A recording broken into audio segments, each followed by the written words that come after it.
Bismillahirrahmanirrahim. Assalamualaikum warahmatullahi wabarakatuh.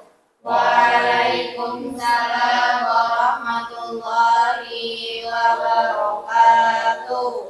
Innal hamdalillah nahmaduhu wa nasta'inuhu wa nastaghfiruh wa na'udzu billahi min shururi anfusina wa min sayyiati a'malina may yahdihillahu fala mudhillalah wa may yudlilhu fala hadiyalah. Asyhadu an la ilaha illallah wa asyhadu anna Muhammadan abduhu wa rasuluh la nabiyya wa rasula ba'da amma ba'du. Pertama kalinya tiada kata yang pantas kita ucapkan melainkan rasa syukur kita kepada Allah Subhanahu wa taala yang telah melimpahkan rahmat, taufik, hidayah serta inayahnya kepada kita semua sehingga kita dapat berkumpul di kelas ini yang insya Allah diridhoinya. Allahumma amin. Kedua kalinya, salawat serta salam tak lupa kita sanjungkan kepada Nabi besar kita, yaitu Nabi Allah Muhammad Sallallahu Alaihi Wasallam. Ketiga kalinya, saya Sabrina Aulia Effendi akan membawakan makalah tafsir dengan judul Amar Ma'ruf Nahi Mungkar.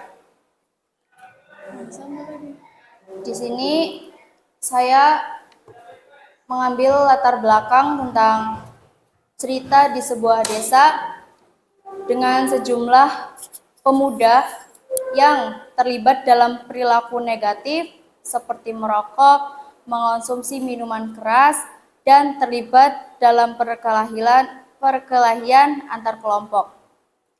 Hal ini dapat memicu banyaknya dampak negatif dari perbuatan yang telah mereka bawa. Di kalangan pemuda, banyak dari mereka yang tidak mendapatkan pendidikan agama yang memadai, baik di sekolah formal maupun dalam kehidupan sehari-hari. Pendidikan agama yang diberikan selama ini hanya sebatas pada aspek ritual seperti menjalankan ibadah tanpa penjelasan mendalam mengenai tujuan dari pengajaran agama tersebut.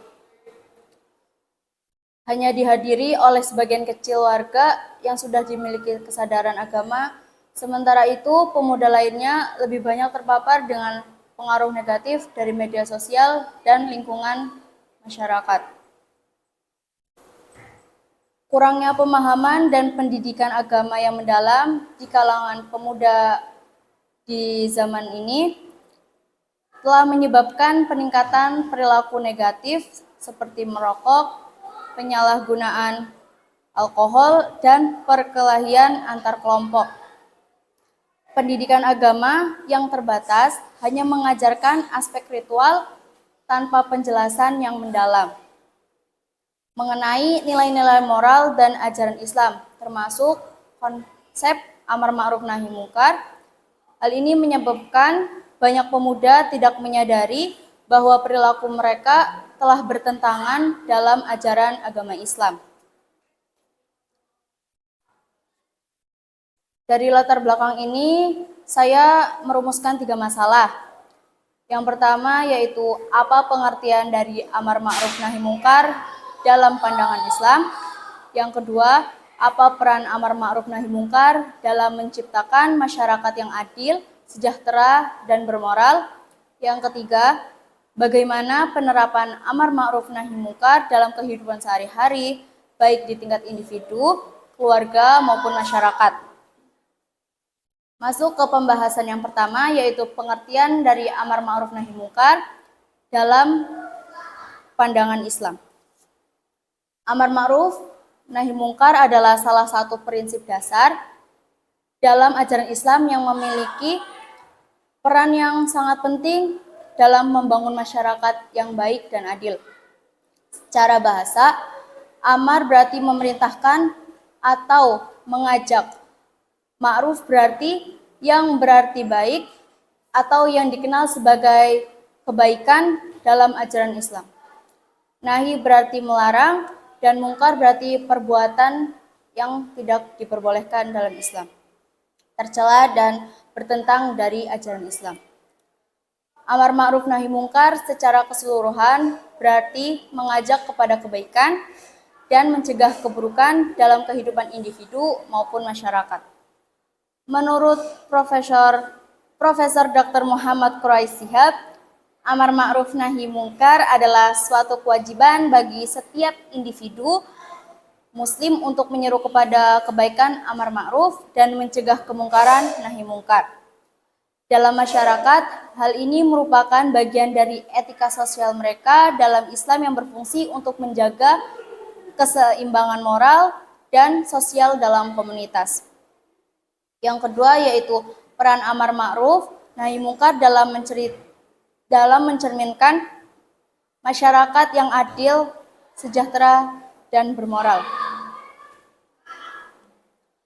Peran amar ma'ruf nahi mungkar akan semakin kuat ketika diterapkan dalam kehidupan sehari-hari oleh seluruh elemen masyarakat, baik individu, keluarga, maupun masyarakat sekitar.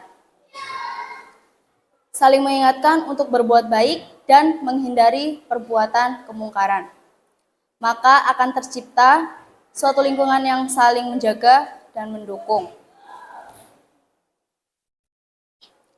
Moral diterapkan dalam masyarakat. Penerapan amar ma'ruf nahi mungkar turut serta dalam pembentukan masyarakat yang bermoral.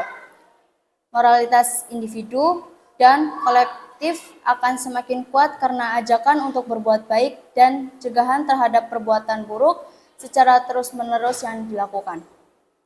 Yang ketiga yaitu penerapan amar ma'ruf nahi mungkar dalam kehidupan sehari-hari, baik di tingkat individu, keluarga, maupun masyarakat.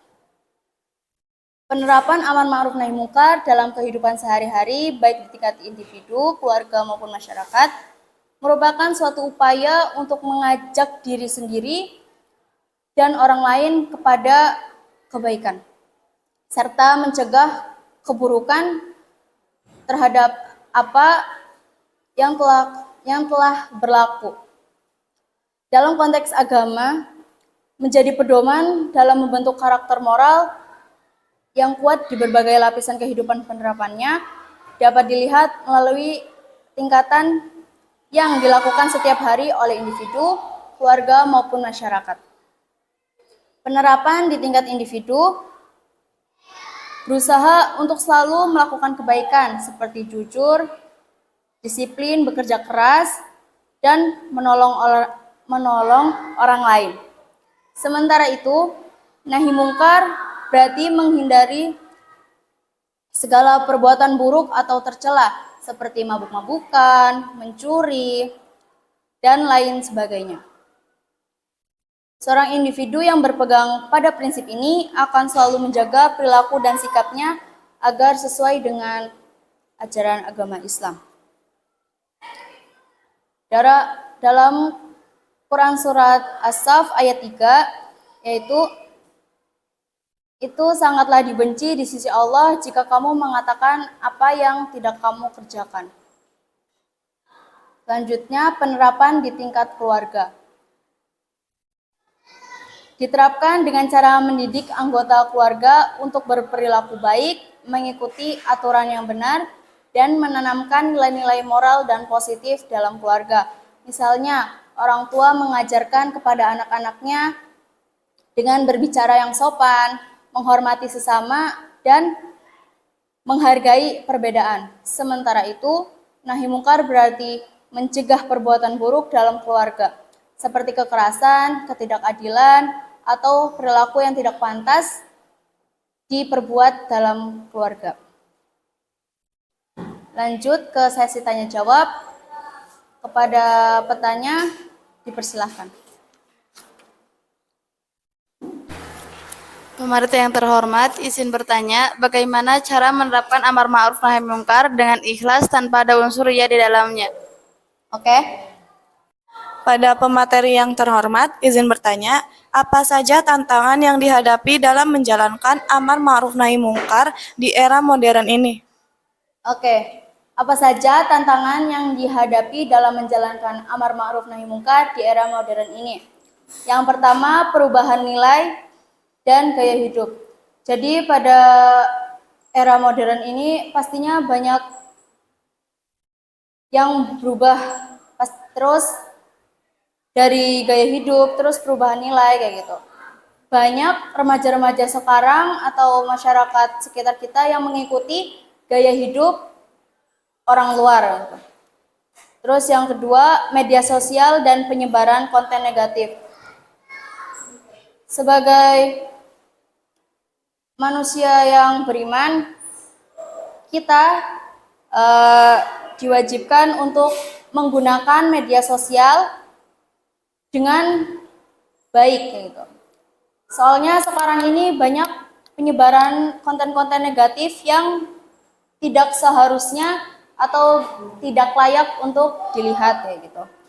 Apalagi sekarang yang main handphone itu kan gak cuman orang tua doang gitu, anak-anak juga gitu kan. Jadi banyaknya penyebaran konten negatif itu juga nggak baik. Yang ketiga, kurangnya pemahaman agama gitu. Kurangnya pemahaman agama ini karena diakibatkan dari mereka sendiri yang tidak mau mengetahui apa yang harusnya mereka ketahui. Selanjutnya, tantangan toleransi dan keberagaman. Banyaknya keagamaan yang beragam di Indonesia ini juga sedikit menghambat dan membuat mereka bingung tentang bagaimana mereka bertoleransi. Jadi tantangannya emang sangat berat, apalagi di era modern ini. Makanya harus pinter-pinter nyari cara yang bijak, sopan, terus penuh kasih sayang dalam menyampaikan kebaikan. Biar apa? Biar kita itu nggak kebawa arus sama mereka gitu. Kita tetap menyampaikan apa yang menurut kita baik. Dan jangan lupa introspeksi diri supaya nggak terkesan kayak sok benar sendiri gitu. Begitu. Pemateri yang terhormat, izin bertanya, bagaimana cara menerapkan amar ma'ruf nahi mungkar di sekolah? Sebenarnya nggak serumit yang dibayangin ya. Intinya sih ngajak teman atau orang lain buat ngelakuin kebaikan amar ma'ruf dan ngingetin kalau ada yang salah kayak gitu. Cara yang pertama itu ngasih contoh yang baik. Mulai dari diri sendiri aja kayak gitu. Misalnya kayak rajin sholat di masjid sekolah kayak gitu. Terus nggak ngomong kasar, terus selalu ramah sama teman. Otomatis teman-teman kita pasti ngikutin lah apa yang kita lakuin yang baik-baik kayak gitu. Yang kedua, ngajak dengan cara yang asik kayak gitu. Jadi kalau ngajak orang buat memperbuat kebaikan itu pakai cara yang asik, jangan kayak petantang petenteng kayak gitu. Pakai bahasa yang benar kayak gitu. Misalnya kayak gini nih, yuk sholat dulu gitu, biar belajarnya tenang gitu kan. Jadi kesannya kayak emang kita tuh ngajak kayak gitu, nggak kayak ngeguruin gitu. Kalau misalnya pakai katanya yang nggak baik, misalnya kayak sholat kayak gitu kan, kayak ceritanya kayak kita iya itu kebaikan, cuman kan mungkin namanya orang nanggepinnya kan beda-beda gitu.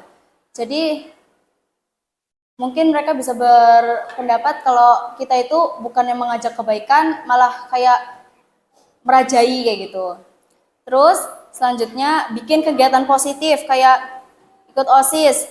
Oh iya, kalau di Darul Ulum juga kan punya organisasi IPM ya, IPM, HW kayak gitu. Nah, mengikuti organisasi-organisasi kayak gitu tuh, eskul-eskul yang seperti itu bisa aktif dalam kegiatan sosial atau keagamaan gitu. Dan IPM sama HW ini kan pastinya kita itu ya mengajak adik-adik kita dalam kebaikan gitu. Itu juga bisa jadi salah satu contoh di lingkungan sekolah gitu. Terus dukungan teman juga perlu ya bagi kita. Jadi kita nggak bisa semena-mena sendirian kayak gitu tuh nggak bisa. Jadi ajak beberapa teman yang punya pemikiran yang sama buat bareng-bareng nyebarin kebaikan ya gitu. Jadi lebih kuat nggak ngerasa sendirian. Terus yang terakhir, tetap rendah hati. Jangan sampai kayak terkesan sok paling benar kayak gitu. Biar nggak merasa terhakimi malah juga kayak ngejauh kayak gitu. Intinya lakuin semuanya itu dengan tulus dan nggak terkesan kayak maksa gitu. Kalau dilakukan dengan cara yang baik dan santai, orang lain juga pasti bisa nerimanya dengan baik kayak gitu. Lanjut. Pada pemateri yang terhormat, izin bertanya, mengapa kita harus bersikap amar ma'ruf nahi mungkar? Oke, mengapa kita harus bersikap amar ma'ruf nahi mungkar ya? Ya, karena itu adalah perintah dari Allah dan merupakan salah satu dari salah satu ciri umat yang baik kayak gitu. Umat yang baik. Ada beberapa alasan penting. Yang pertama yaitu menjaga moral dan akhlak kayak gitu. Supaya kita itu tetap terjaga akhlaknya menjadi pribadi yang lebih baik kayak gitu. Yang kedua, bukti keimanan. Terus mengurangi dosa sosial, mendapatkan pahala, menguatkan persaudaraan, menjaga keberkahan hidup. Jadi, amar ma'ruf nahi mungkar bukan cuma kewajiban pribadi, tapi juga bentuk kepedulian sosial kita terhadap lingkungan kita sendiri dan tanda cinta kita terhadap seseorang. Terus dengan cara tersebut, hidup kita mungkin bisa lebih diberi nikmat sama Allah dan diberi keberkahan. Begitu.